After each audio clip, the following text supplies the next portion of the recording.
Hello again. We are Chris Lee and Chase Robinson of Southeastern 16 talking Arkansas football with our good buddy Andrew Hutchinson today. A lot to talk about. Been an interesting season for the Hogs. Andrew, thanks for joining us. Yeah, anytime, guys. I want to ask you, what's perception around the program? The mood of the fan base may be a better word, because it's at times it's looked fantastic. And then you had the UAB thing, and then you go and get and win at Auburn last week where Arkansas was an underdog. Once the dust has settled on all that, how does the fan base feel at the moment? I'd say they're optimistic, maybe cautiously optimistic. Anytime you can go on the road and win an SEC game, especially for Arkansas, that's a good thing. Even if it wasn't the prettiest of wins, I think you can maybe chalk up the UAB game, which they won. I know everyone kind of forgets that aspect because it was not exactly a win you write home about, but they did win it. They're only maybe a play or two away from winning that Oklahoma State game and being 4-0 right now and ranked in the top 25 probably. So I think fans are optimistic. They probably are feeling like, hey, we need to win this game against Texas A&M this weekend because it's maybe one of the more winnable games left on the schedule. And you still got to find a couple of more wins to get to 6 wins and bowl eligibility. As far as this team goes, I mean, coming into the season, there was a lot of talk, especially after last year, and can Sam Pittman get this team going in the right direction? And you're right. I mean, a few plays away from being 4-0. Is this what you thought this team would be? If we asked you 2 months ago, hey, do you think this team would be 3-1 coming off a win at Auburn? Would you have thought this team would be in this position? No. I honestly, I had them 2-2 at this point. I mean, you win in the first game, winning against UAB, but I think I picked them to lose by 2 scores against Auburn. Now, to be fair, I thought Auburn was going to be better than what they've shown. I thought they were going to take a step forward, and that played into my prediction there. But I thought Sam Pittman would be more on the hot seat at this point. After losing to Oklahoma State, losing to Auburn, but to beat Auburn the way they did, I think kind of flipped the narrative a little bit, where Sam Pittman's job is a little bit safer right now. And so I think that's they've exceeded my expectations, maybe not all the fans' expectations, because there were still a majority of the fan base that probably thought they were still a bowl eligibility team, which probably includes beating an Auburn or someone like that. But for me personally, they have exceeded my expectations. Well, Hutch, we weren't surprised. We both picked them to win. I've seen them play. When that offense is going, when Taylen Green's throwing the ball really well, they are something. And I want to ask you about Taylen Green specifically, because last 2 games he's been under 50% completion percentage. I mean, at times he just looks like the perfect guy for that system. The physical gifts are there. What do they do to get him back on track? How big a concern is the accuracy at this point too?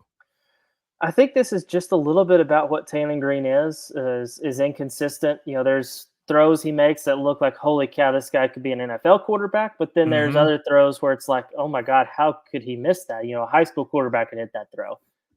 So there's just kind of a wide range there. I think I've kind of accepted the fact that's going to be what it's like this year. I think Bobby Petrino can work wonders, but it may be next year before Taylen Green is, truly the perfect Bobby Petrino quarterback. But I mean, when he's on, and he looks really good. I say one thing that could help him a lot, I think, is if Arkansas's protection improves. And that's not just the offensive line. That's tight ends. That's running backs picking up blitzes. Picking up blitzes has been a major issue for this offense so far. I feel like if he's not under so much duress all the time, that completion percentage will tick up. Now, is it going to be 70%? Probably not. But I think he could definitely get closer to 60% than right now, where it's closer to 40%. And looking at the offense as a whole, we know what Bobby Petrino likes to do. He's done it everywhere he's been. And he was able to assemble a roster this year with guys like Taylen Green, Quentin Jackson, those guys. Do you feel like Bobby Petrino has the roster he likes to run his offense at this point at Arkansas? Well, I think a lot of people, Arkansas fans at least, will think back to when Bobby Petrino was here as the head coach, and they had Ryan Mallett slinging it around to Joe Adams and Jarius Wright and Greg Childs, those kind of guys. And I don't think they're to that level yet. They aren't quite that good, but I think they're good enough to where when it's humming, it looks really good. I mean, the Oklahoma State game was a prime example of when they're going good, it's a really hard offense to stop. It's a matter of don't shoot yourself in the foot with turnovers, not failing to pick up blitzes, and put you behind the chains. Those have been the things that have stopped Arkansas. I haven't really got the sense that it's another team truly stopping them. Now they haven't played like elite defenses yet. We're probably going to get a better feel for it this weekend against Texas A&M. But I think that this offense is fully capable of doing what Bobby Petrino wants to do, even if it's not that super elite 10-win caliber offense that we saw, a decade or so ago when he was the head coach here. Hutch, Jaquindon Jackson leading the league in rushing. I'm a big fan of him after watching him. Can he come close to approaching what Rocket Sanders gave them at peak pre-health concerns, Rocket Sanders? I think so. I've been really high on Jaquindon since the spring.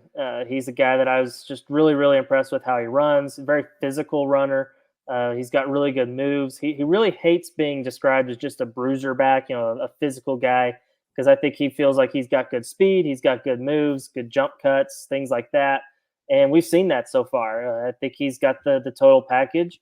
If even whenever there's not really, he only ran for like 75 yards against Auburn, but I was still impressed with how he played because there weren't a whole lot of holes for him to run through. I thought Auburn had a pretty, good, decent game plan to stop him, and he still managed to get 75 yards, and they still managed to drive 75 yards in 6 minutes to basically ice the game there in the fourth quarter, all on the ground. So I have been very impressed with Jaquindon. I think he could definitely be, a 1,100 yard back, assuming he stays healthy. That's probably my biggest concern with him is the health. It seems like he gets dinged up every game. I'm not calling him fragile or anything. It's just probably the nature of his style. But man, if he stays healthy, I think he's an all SEC caliber running back. Well, the matchup this week for Arkansas is Texas A&M, rivalry game, neutral field. Just as we're a few days out, what do you like about this matchup? Because I feel like Texas A&M is another one of those teams that we're still trying to figure out what in the world's going on there. What do you like about this matchup? Yeah, I mean, I'm very curious to see how well Arkansas runs the ball against Texas A&M. They've got a really good defensive line, and I'm also curious to see. I feel like the secondary's susceptible. Like if Taylen Green can be accurate, I think they are going to be able to make plays through the air.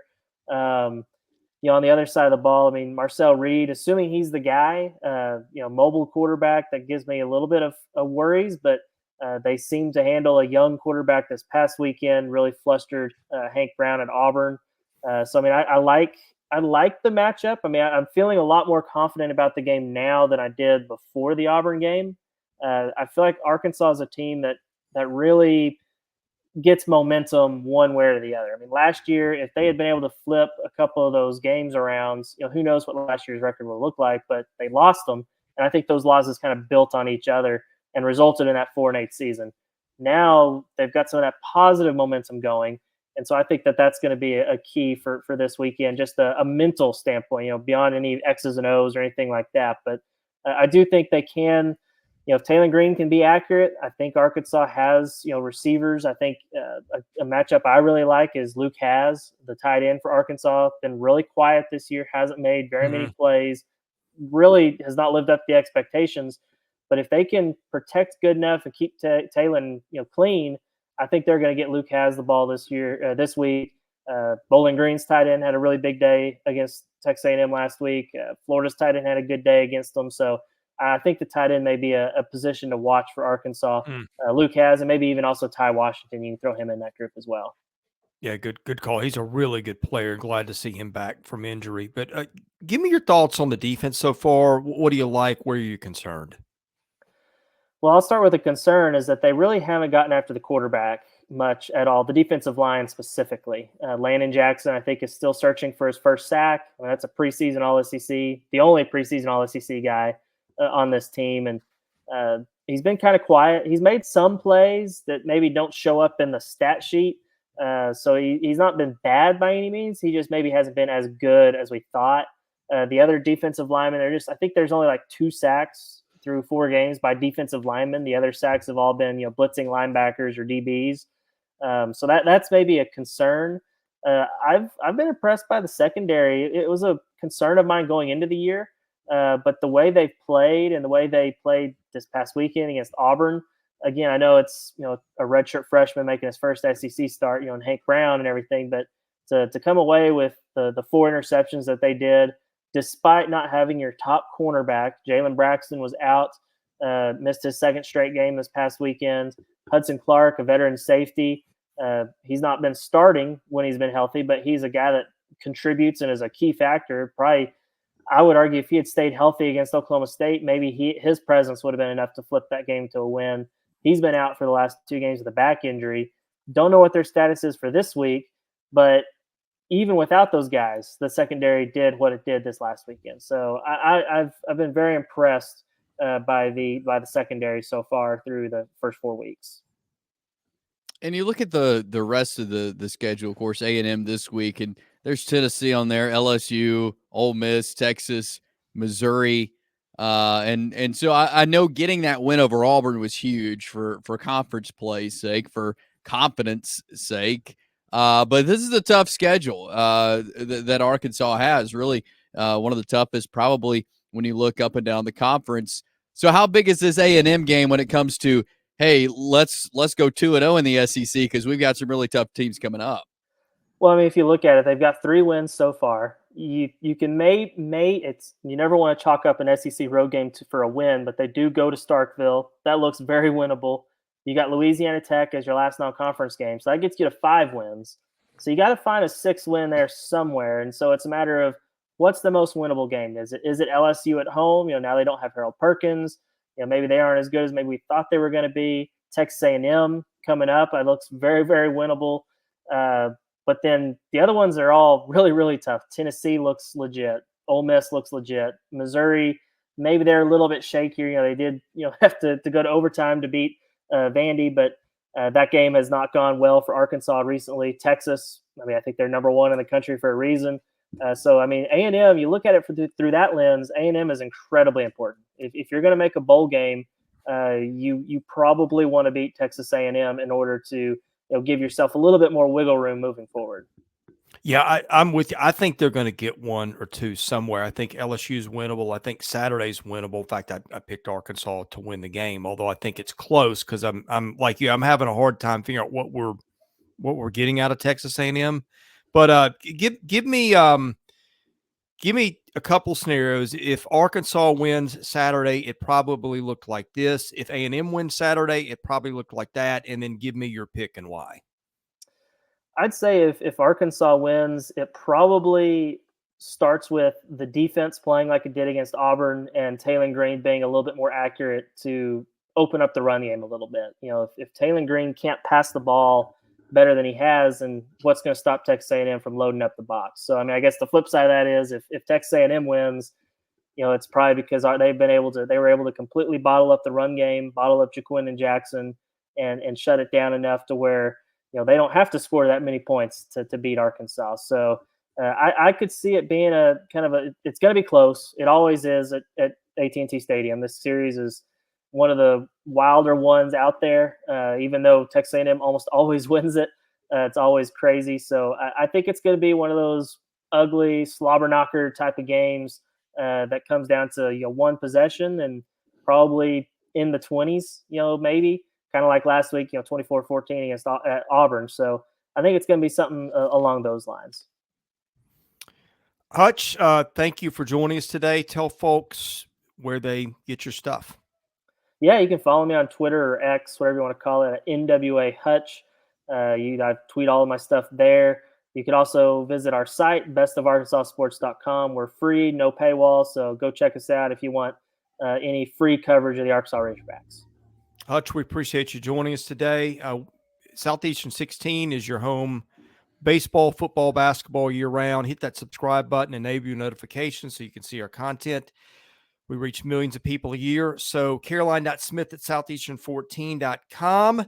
is the place to go for advertising inquiries. And, of course, Andrew Hutchinson's got to go to at Best of Arkansas Sports for your Arkansas info. Anyway, for Chase Robinson, I'm Chris Lee. We are Southeastern 16, presented by BetOnline.